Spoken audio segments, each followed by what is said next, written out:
I think that an analyst revolution is well overdue. So it's fantastic that hopefully it's going to happen now.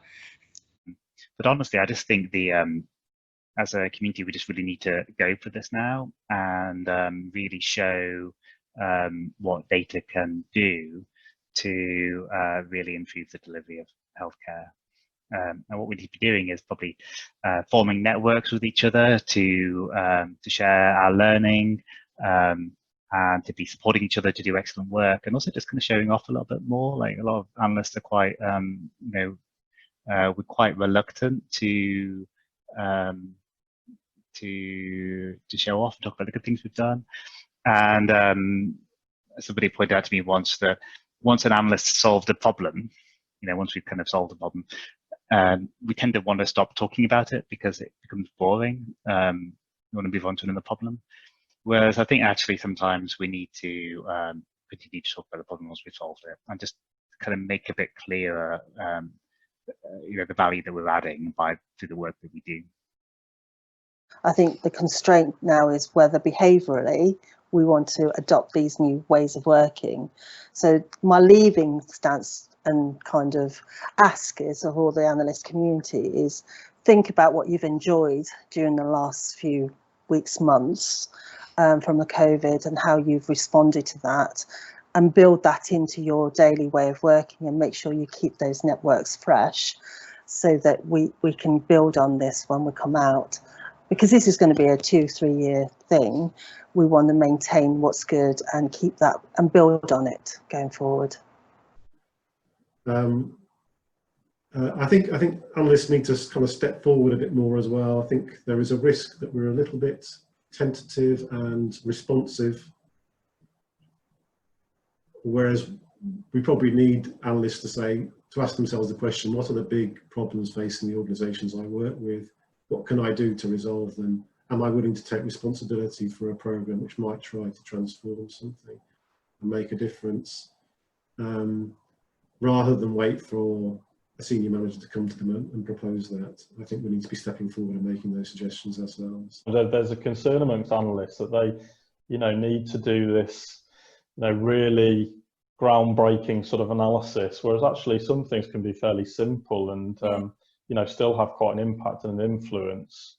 And I think we need to be better as a sort of whole sort of sector in terms of showcasing those good and simple examples that people can sort of copy and mimic and utilize elsewhere.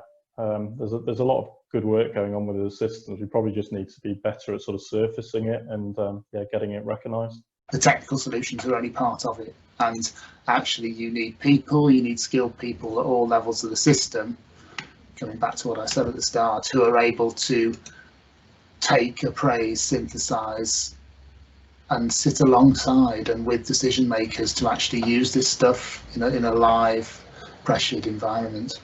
The other thing is, as with a lot of revolutions, recognizing that this will be a long-term thing. This is going to be a terrible analogy, but so I'm a comic book fan, of course. Cliche, an analyst who's a comic book fan. If you told me 20 years ago that comic book movies would be such an established part of the cultural zeitgeist, I would have laughed. It would always be a niche. And what changed was not one big moment, but a slow, steady accretion of different things. So I think if we take the opportunities that are particularly present now, during system working, where people will be given a lot of accountability, a lot of responsibility for how decisions are made, and there's particular class of decisions where an analytical approach can help, that will be the start of a long-term trend that really embeds analysis at the heart of decision making. How do you make sure this network doesn't die? How do you make sure that this event today that people have listened to and joined, and at this time I think there's nearly 100 people signed up, there maybe even more, but how do we keep this going? And so how do we keep working with the strategy unit to build this community? Because as you say, the one bit that was always amazing throughout all of the COVID stuff, and it's still today, is the willingness to share and to be completely open about some of the problems that we're having. Is everyone else, everyone else having to use a SITREP? Who's got access to the national SITREP? I remember week one, how the hell do you get hold of this?